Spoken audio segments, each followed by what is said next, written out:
तो आइए दोस्तों जानते हैं किन मरीजों को आईवीएफ की ज़रूरत होती है। सबसे पहले ही वो मरीज जिनके अंदर में मेल के अंदर सीमन की क्वालिटी क्वांटिटी को कम या फिर बिल्कुल ज़ीरो बताया गया है।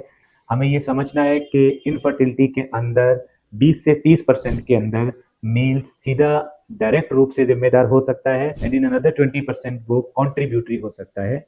सीमन की क्वालिटी और क्वांटिटी को बढ़ाने के लिए साइंस के पास अभी ऐसी कोई मेडिसिन नहीं है।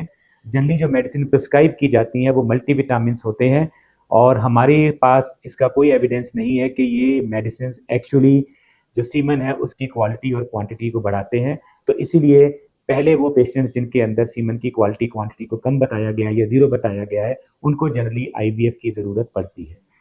दूसरे वो पेशेंट्स हैं जिनके अंदर फीमेल्स की एग बनने की प्रोसेस को गड़बड़ बताया गया है। गड़बड़ का मतलब है या तो वो बहुत ज़्यादा कम है जिसको प्री मैच्योर ओवेरियन फेलियर कहते हैं या फिर बहुत ज़्यादा है जिसको हम लोग पीसीओएस कहते हैं। जनरली ये वो पेशेंट्स हैं जिनके अंदर आईवीएफ की ज़रूरत पड़ती है। तीसरी वो पार्ट है जिसके अंदर फीमेल के फैलोपियन ट्यूब्स की ब्लॉकेज बताई गई है या ट्यूब्स की इन्फ्लेमेशन बताई गई है। तो पुराने वक्त में ये जो ट्यूब होती थी जिसके अंदर में डिजीज है उनकी सर्जरी की जाती थी, लेकिन आजकल मॉडर्न आईवीएफ में आईवीएफ ने सर्जरी को जनरली टेक ओवर कर लिया गया है। चौथे वो पेशेंट्स जिनके अंदर यूट्रस की लाइनिंग का इशू बताया गया है, अनड्यू फाइब्रॉइड्स हैं जो फर्टिलिटी के अंदर हैम्पर कर रहे हैं या फिर ओवेरियन सिस्ट एंडोमेट्रियोमास हैं। ये पेशेंट्स भी जनरली आईवीएफ के जरिए प्रेग्नेंट हो सकते हैं।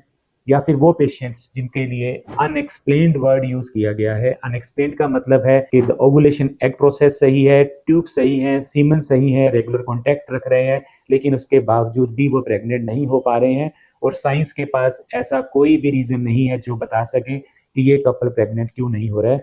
20 to 30% ये अनएक्सप्लेन्ड पेशेंट्स होते हैं और इनको भी जनरली आईवीएफ के जरिए प्रेग्नेंट किया जा सकता है। और एक और कैटेगरी जिनको आईवीएफ की जरूरत पड़ती है वो है कि घर के अंदर, फैमिली के अंदर या फिर कोई प्रीवियस हिस्ट्री है जिसके अंदर पहला बच्चा या घर के अंदर कोई बच्चा किसी जेनेटिक रोग से ग्रस्त था, परेशानी थी, तो ऐसे पेशेंट्स को हम लोग जेनेटिक टेस्ट करके या फिर थर्ड पार्टी रिप्रोडक्शन के जरिए प्रेगनेंसी दे सकते हैं।